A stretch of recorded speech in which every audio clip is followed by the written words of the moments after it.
اعوذ باللہ من الشیطان الرجیم بسم اللہ الرحمن الرحیم وإخوانهم يمدونهم في الغي ثم لا يقصرون وإذا لم تأتيهم بآيات قالوا لولا اجتبيتها قل إنما أتبع ما يوحى إلي من ربي هذا بصائر من ربكم وهدى ورحمة لقوم يؤمنون۔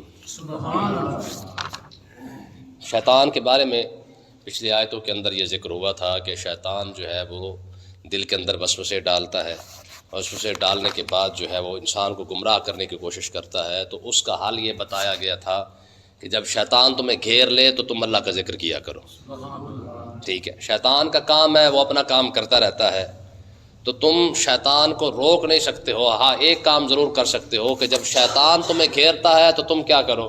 تم اپنے رب کو یاد کرو۔ ہاں کیونکہ شیطان کا مقابلہ تم نہیں کر سکتے، لیکن رب کی طاقت اور پاور ہے کہ وہ شیطان کو روک سکتا ہے۔ تم جب رب کا ذکر کرو گے تو اللہ تبارک و تعالی شیطان کے مقابلے میں تمہاری مدد فرما دے گا۔ اب دیکھیں جو اللہ کا ذکر نہیں کرتے اس کا نقصان کیا ہے؟ میں وَإِخْوَانُهُمْ يَمُدُّونَهُمْ فِي الْغَيِّ، شیطان کے جو بھائی ہیں، شیطان کے وَإِخْوَانُهُمْ جو شیطان کے بھائی ہیں، يَمُدُّونَهُمْ فِي الْغَيِّ، وہ شیطان کے بھائی جو ہے نا وہ ان کے ساتھ شیطان کرتے کیا ہیں؟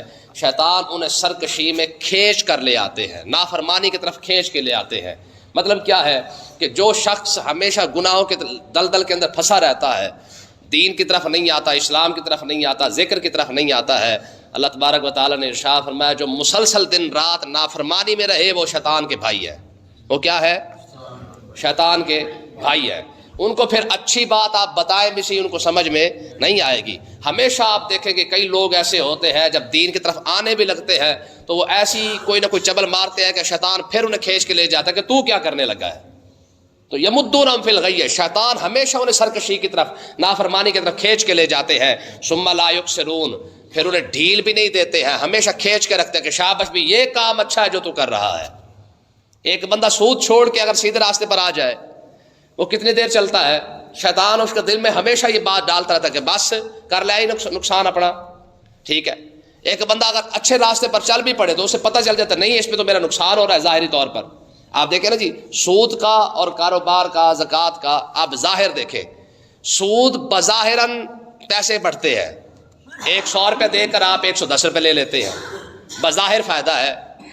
زکوٰۃ ہے، اس کے اندر بظاہر نقصان ہے، 100 روپے میں سے آپ نے 25 روپے دے دینے ہیں یا 2.5 روپے دے دینے ہیں، تو وہ حقیقتاً بظاہر تو یہ نقصان نظر آ رہا ہے، لیکن اللہ تبارک و تعالیٰ کیا ارشاد فرماتا ہے کہ سود جو ہے سود ہمیشہ کاروبار کو بڑھا، بظاہر تمہارے بڑھا ضرور رہا ہے لیکن تمہاری قبر اور تمہاری آخرت کا نقصان بھی ساتھ ساتھ کر رہا ہے۔ زکوٰۃ ہے، بظاہر تمہیں لگتا ہے کہ تم نے نقصان اٹھا لیا، لیکن حقیقت یہ ہے کہ جب کوئی بندہ زکوٰۃ ادا کرتا ہے تو اللہ تعالیٰ اس کے مال میں برکت عطا فرما دیتا ہے، ٹھیک ہے؟ تو شیطان کا کمال کیا ہے؟ شیطان ہمیشہ لوگوں کو اپنے ساتھ کھینچ کے رکھتا ہے تاکہ یہ پھر ان کو ثم لا یقصرون، پھر شیطان ڈھیل بھی نہیں دیتے ہیں۔ ایسا نہیں ہوتا کہ بندے کو ایک بار ورغلا کے چھوڑ دیا ہے، ٹھیک ہے نا، جس کو صرف ورغلانا ہے نا ہمیشہ ورغلا کے رکھیں گے۔ یہ حدیث پاک ہے، میں کیا روزانہ صبح کو یا شام کو شیطان اپنی کچہری لگا کے چھوٹے چھوٹے شیطانوں کو بلا کے پوچھتا ہے، فرمایا ہاں بھائی آج تم نے کون سا کارنامہ سر انجام دیا ہے؟ وہ چھوٹے شیطان چیلے جو ہوتے ہیں وہ آ کے بتاتے ہیں، کہتے ہیں جناب اللہ آج میں نے جناب 2 بندوں کو لڑا دیا تھا، آج میں نے ایک بندے کو گناہ پر لگا دیا ہے، آج میں نے ایک بندے کو یہ ایسے کام پر لگا دیا ہے۔ تو شیطان ان کی روزانہ کی جو کاروائی ہے اس کو چیک کرتا ہے، باقاعدہ اس کی باقاعدہ کچہری لگتی ہے، اس عدالت کے اندر وہ بلا کے سب سے پوچھتا رہتا ہے کہ ہاں بھی آج تم نے کون کون سا کام کیا ہے۔ شیطان تو یار روز کا اپنے چیلوں سے پوچھتا ہے کہ تم نے کیا کیا ہے۔ ہم نے بھی کبھی سوچا کہ یار روزانہ ہم نے کون سا دین کا کام کیا ہے؟ وہ کمی نہیں کر رہا ہے، اس کی روزانہ کچہری بھی لگ رہی ہے، وہ روزانہ کی رپورٹ بھی لے رہا ہے۔ ہم نے تو سوچا نا کہ صبح سے لے کر شام تک ہم نے کون سا اچھا کام کیا ہے، ہم نے کون سا دین کا کام کیا ہے۔ اسی وجہ سے علماء فرماتے رات جب سونے لگو نا، سونے سے پہلے اتنا سوچ لیا کرو کہ صبح سے لے کر شام تک تم نے کیا کچھ کیا ہے۔ میں جب تم اپنا حساب کرنا شروع کر دو گے نا تو اس کا فائدہ کیا ہوگا؟ میں کہ جب تم اپنے گناہ بھی گن لینا، اپنی نیکیاں بھی گن لینا، اس کا فائدہ یہ ہوگا کہ آہستہ آہستہ تمہارے دل کے اندر یہ فرق ضرور پڑ جائے گا کہ نہیں یار میرے آج اتنے گناہ ہو گئے، کل میں نے کم کرنے ہیں، پھر اتنے گناہ ہو گئے، کل میں نے کم کرنے ہیں۔ اپنا محاسبہ خود کرنا شروع کر دینا، پھر دیکھیں اللہ تعالیٰ اس کی کتنی برکت عطا فرماتا ہے۔ اگلی بات ذکر کا فائدہ دیکھیں، اور پہلے قرآن کی شان اللہ تعالیٰ نے ارشاد فرمائی وَإِذَا لَمْ تَأْتِهِمْ بِآيَاتٍ، اے محبوب جب آپ انہیں کفار مکہ کو کوئی نشانی نہیں دکھاتے نا، قالوا تو وہ کہنے لگتے ہیں لَوْلَا اجْتَبَيْتَهَا، اپنی طرف بنا لینے سی. یعنی کفار مکہ یہ سمجھتے تھے کہ جو کچھ حضور دکھا رہے ہیں یہ اپنی طرف سے دکھا رہے ہیں، یا معجزہ جو دکھایا ہے یہ بھی اپنی طرف سے ہے، قرآن جو ان کے سامنے پیش کیا یہ بھی اپنی طرف سے ہے. اگر کچھ دنوں کے لیے کفار مکہ کے سامنے کوئی بات نہ آتی تو کیا کہتے جی اپنی طرف سے آپ بنا لیتے، پہلے بھی تو آپ بناتے رہتے ہیں. تو اللہ تبارک و تعالیٰ نے ارشاد فرمایا محبوب ان کو جواب دے، کل آپ انہیں فرما دے انما اتبع ما یوحی الی من ربی، اے میں اپنی طرف سے کوئی بات نہیں بتاتا، میں تو صرف وہی بات تمہیں بتاتا ہوں جو میرا رب مجھے حکم فرماتا ہے. میں خود اپنے رب کی وحی کے تابع ہوں، ٹھیک ہے، میں تو وہی کام کرتا ہوں جو میرا رب مجھے حکم فرماتا ہے. میرے رب نے حکم فرمایا محبوب ان کو ڈرائے تو میں ڈرا رہا ہوں، اللہ تعالیٰ نے حکم فرمایا محبوب ان کو خوشخبری سنا تو میں خوشخبری سنا دیتا ہوں. جو میرا رب مجھے حکم دیتا ہے میں وہی کرتا ہوں. امام اعظم بھی ہوں، امام الانبیاء بھی ہوں، جب وہ وحی کے تابع ہے تو آج کا مسلمان اس وحی سے دور کیوں ہے؟ کیوں جی؟ سوچنے والی بات ہے نا کہ جب آج ہمیں قرآن سنایا جاتا ہے تو ہمیں قرآن پسند کیوں نہیں آتا ہے؟ جب ہمیں کوئی حکم دیا جاتا ہے کہ یار یہ رب کا حکم ہے ایسے کر لو، آج وہی سے مسلمان دور ہے. لیکن سب سے بڑا دیکھیں جی، اتنا شان والا بھی ہو، اتنا محبوب بھی ہو اللہ تعالیٰ کا، پوری کائنات کا مالک بھی ہو، رب نے اتنی شانیں بھی عطا فرمائی ہوں، حضور وحی کے تابع ہے، امام الانبیاء ہو کے وحی کے تابع ہے. اور یہ امت آج وحی کا انکار کر چکی ہے، یہ وحی کے جناب اعلیٰ نافرمان ہو چکی ہے کہ جو کام رب کہہ رہا ہے وہ اسے وارے نہیں ہے، جو رب کے دشمن کر رہے ہیں وہ سارا کچھ کیے جا رہے ہیں. تو اللہ تعالیٰ نے ارشاد فرمایا محبوب آپ ان کو بتائیں، اور اگلے الفاظ دیکھیں فرمایا ھذا بصائر من ربکم، یہ قرآن تمہاری آنکھیں کھولنے والا ہے، تمہارے رب کی طرف سے تمہاری آنکھیں کھولنے والا ہے. یہ قرآن آنکھیں کھولنے کے لیے آیا ہے کہ آنکھیں کھل جائیں گی تو اچھے رہ جاؤ گے. اگر قرآن پڑھ کے، قرآن سن کے، قرآن سمجھ کر بھی آنکھیں نہیں کھلی نا تو پھر ابو جہل کے اندر اور تیرے اندر فرق کون سا رہ گیا ہے؟ ابو جہل امام الانبیاء کو دیکھ کر بھی ابو جہل کی آنکھیں نہیں کھلی، قرآن سن کے بھی اس کی آنکھیں نہیں کھلی ہیں، معجزات دیکھ کر بھی اس کی آنکھیں نہیں کھلی ہیں. اور آج بھی اگر قرآن تیرے پاس موجود ہونے کے باوجود تیری آنکھیں نہیں کھلی تو پھر اس میں اور تجھ میں کون سا فرق رہ گیا؟ اس لیے یہ یاد رکھے، الفاظ دیکھیں فرمایا ھذا بصائر من ربکم، اے یہ قرآن تمہاری آنکھیں کھولنے آیا ہے. آج آنکھیں کھول لو گے بچ جاؤ گے، اگر آج تمہاری آنکھیں نہیں کھلی نا تو قبر میں جاتی آنکھیں تو کھلی جانی ہے. اس لیے ہمارے بزرگ فرماتے ہیں کہ انسان سوئے ہوئے ہیں، جاگیں گے کب؟ فرمایا جب موت کا فرشتہ آ جاتا ہے. او ساری زندگی گزر گئی ہماری، ٹھیک ہے نا جی، ابھی تو سوئے ہوئے ہیں نا، لیکن فرمایا کب آنکھ کھلے گی؟ فرمایا جب اسرائیل علیہ السلام سامنے کھڑے نظر آ جائے گا نا کہ چل بھائی ٹائم ختم ہو گیا، پھر کہیں گے بس. نوح علیہ السلام کی عمر کتنی ہے؟ 1750 سال یا 1700 سال کہہ لیں. 1700 سال گزرنے کے باوجود بھی نوح علیہ السلام کے بعد جب اسرائیل علیہ السلام آئے، لوگوں نے کہا حضور آپ کی تو ماشاءاللہ بڑی عمر ہے، 1700 سال عمر ہے. فرمایا کہاں عمر ہے، مجھے تو ایسے لگتا ہے کہ ایک کمرے کے 2 دروازے تھے، ایک طرف سے میں داخل ہوا ہی تھا تو دوسرا دروازہ کھول کے کہا کہ چلے جناب یہاں سے چلے. 1700 سال عمر ہے یار، ہزار سال کے قوم عاد گزری ہے، ہماری تو ٹوٹل 54-55 سال بھی نہیں بنتی ہے. 30 سال سے بال سفید ہونا شروع ہو گئے ہیں. نوح علیہ السلام کے پاس ایک بی پی آ کے کہتی ہے حضور دعا فرما دے، میرے تو بچے جو ہے وہ بچپن کے اندر فوت ہو جاتے ہیں، عمر ہی تھوڑی ہے، جوان ہی کوئی نہیں ہوتا. میں کتنی عمر ہے؟ کہا جی کوئی 100 سال کا فوت ہو جاتا ہے، کوئی 200 سال کا فوت ہو جاتا ہے، کوئی دکھ تو نہیں بنتا نا ہے. 200 سال کے بچے ہیں، چھوٹی عمر میں فوت ہو جاتے ہیں. دعا ہی کر دے. جن کے بچے 200 سال کے ہوتے ہوں ان کی اپنی عمریں کتنی ہوں گی؟ آکڑ خواہ بھی ہم ہی ہیں، ہم سمجھتے اللہ جانے ہم کون سی ہمیں تلی دی ہوئی ہے. اللہ کے بندے یہ قرآن ہے، فرمایا ھذا بصائر، یہ تمہاری آنکھیں کھولنے والا ہے. قرآن کھول گئی تو ٹھیک ہے، نہیں کھلی تو قبر میں تو کھلی جانی ہے، حشر کے دن تو کھلی جانی ہے. حشر کے دن تو پھر سب کی کھل جائے گی نا، پھر چاہے کافر ہوں گے وہ بھی کہے گے کہ ہم مان گئے، اور مرتے دم تک تو فرعون بھی مان گیا تھا، آج نہیں مانا نا. ہاں جی، غرق ہوتے ہوئے اس نے کیا کہا تھا؟ آمنت برب ہارون و موسیٰ، میں جناب مان گیا، ہارون کے رب کو بھی مان گیا، موسیٰ کے رب کو بھی مان گیا، میں نہ ہوں نہ. ٹھیک ہے جی، اب نہیں. تو اللہ تعالیٰ نے ارشاد فرمایا ھذا بصائر من ربکم، یہ قرآن تمہاری آنکھیں کھولنے والا ہے، ہاں وہدی، اور ہدایت بھی اسی قرآن کے اندر ہے، ورحمہ، رحمت بھی اسی قرآن کے اندر ہے، لیکن کس کے لیے؟ لقوم یؤمنون، ایمان والوں کے لیے۔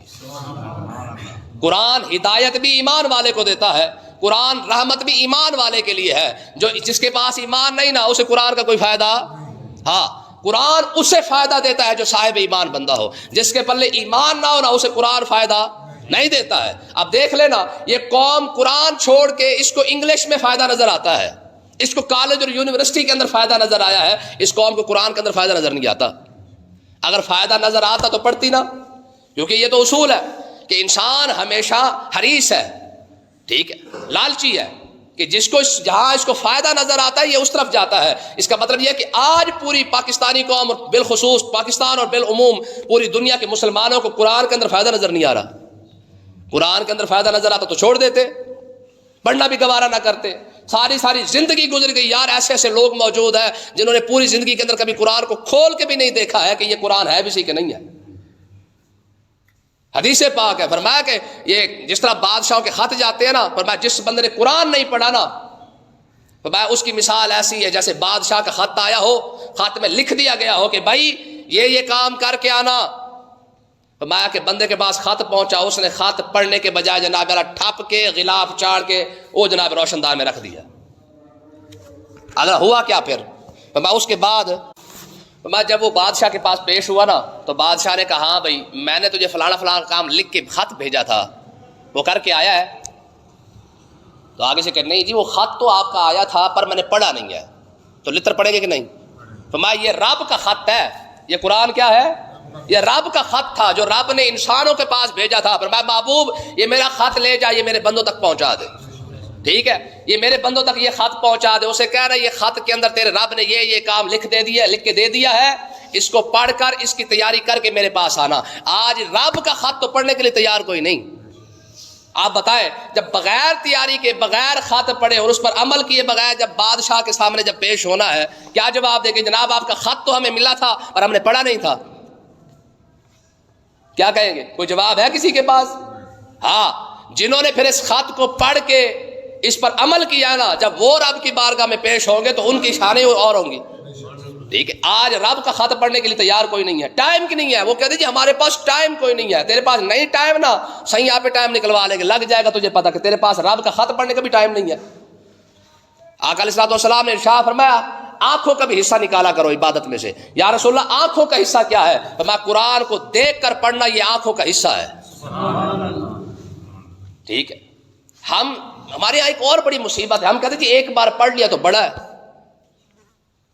ایک بار پڑھ لینے سے کیا؟ ایک بار پڑھ لینے سے بات ختم ہو گئی ہے؟ امام اعظم ابو حنیفہ رضی اللہ تعالی عنہ رمضان شریف کے اندر 61 بار قرآن پاک پڑھا کرتے تھے، ایک دن کو، ایک رات کو، ایک تراویح کے اندر۔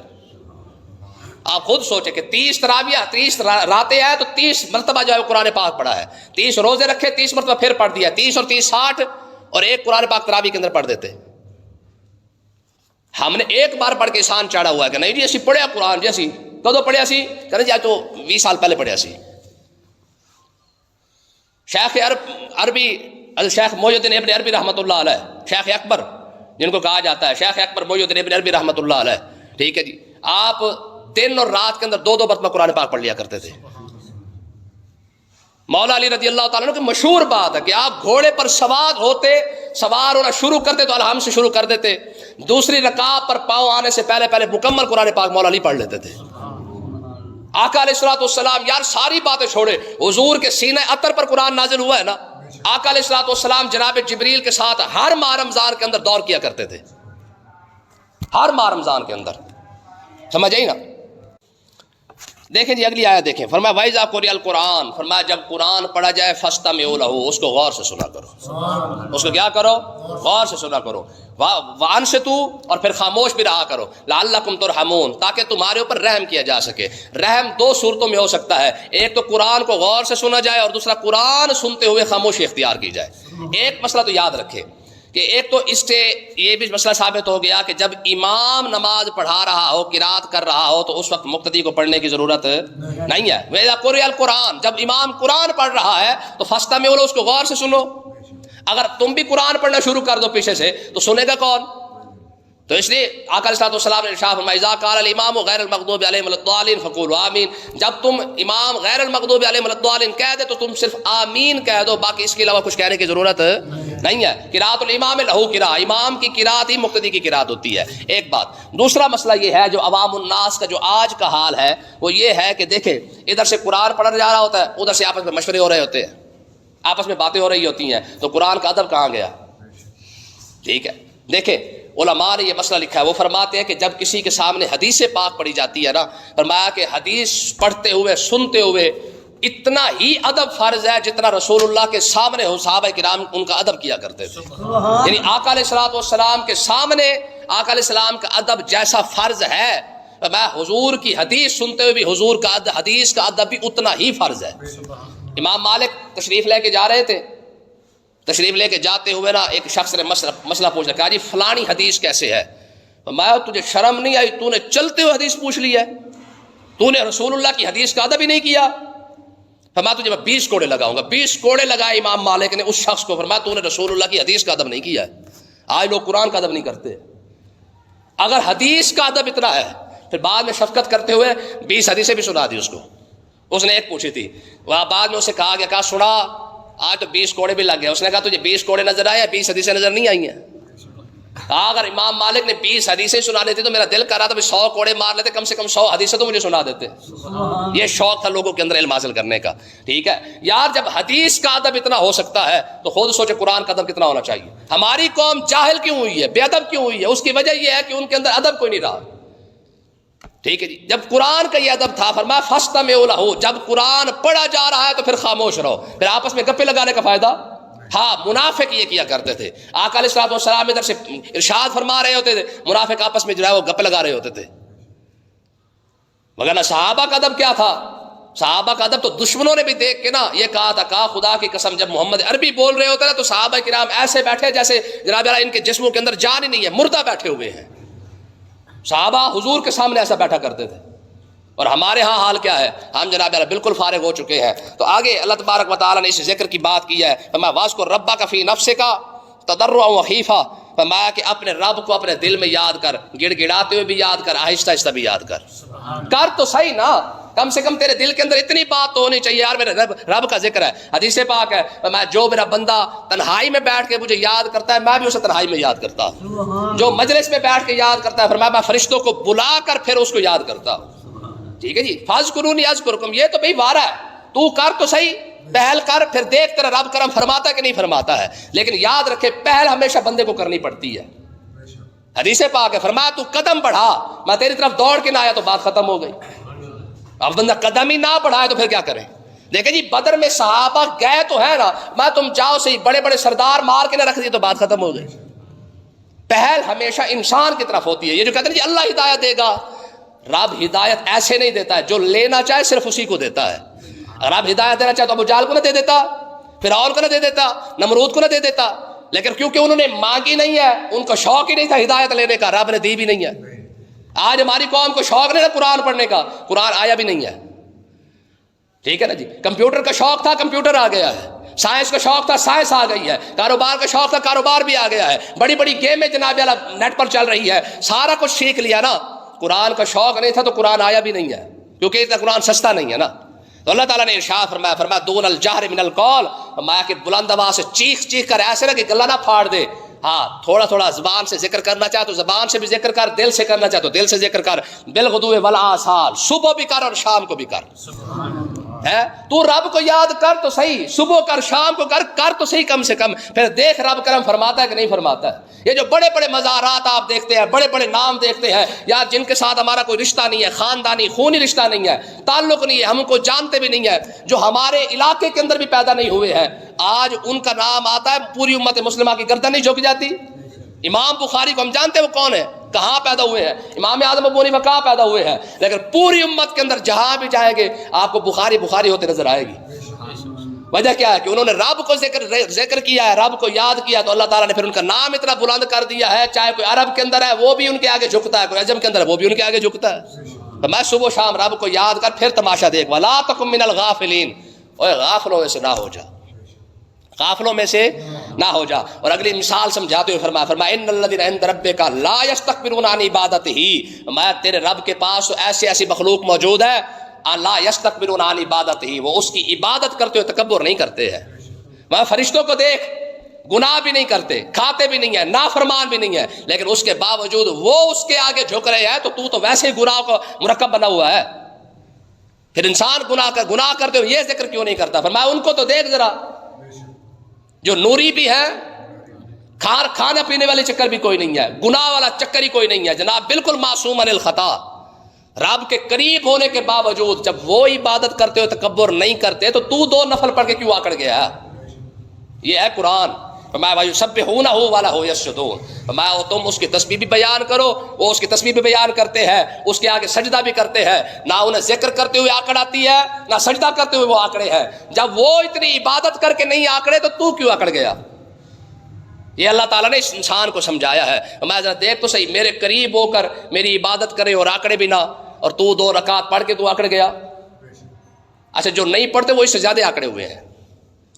چلو جو پڑھتے ہیں وہ تھوڑے آکڑے ہوتے ہیں، جو نہیں پڑھتے وہ سرے سے فارغ ہے. وہ کہتے ہیں جناب یار اگر نمازی بخشے گا تو ہم بخشے جائیں گے، مولوی بخشے گا تو ہم بخشے جائیں گے، حاجی بخشے گا تو ہم بخشے جائیں گے. مطلب وہ اس طریقے سے وہ جنت لے کے پھر رہے ہیں. انہوں نے سارا جہنم کا ٹھیکہ نیک لوگوں کو دے دیا ہے کہ جتنے نیک لوگ ہیں سارے جہنم میں جائیں گے. ہم کیونکہ سرے سے فارغ ہیں، ہم نہ نماز پڑھتے ہیں، نہ روزہ رکھتے ہیں، نہ حج کرتے ہیں، نہ زکوٰۃ کرتے ہیں، نہ ہم مسجد میں جاتے، ہم جنتی.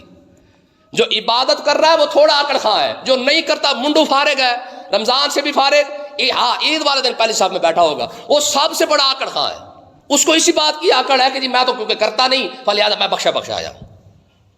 آخری مسئلہ یہ ہے، یہ آیت سجدہ تلاوت کی آخری آیت ہے سورۃ اعراف کی. تو جن دوستوں نے سنا ہے ان پر سجدہ تلاوت واجب ہو چکا ہے. باقی نیٹ پر جو دوست سن گے درس قرآن کو سنیں گے، سجدہ تلاوت ان پر بھی واجب ہو جائے گا. اللہ پاک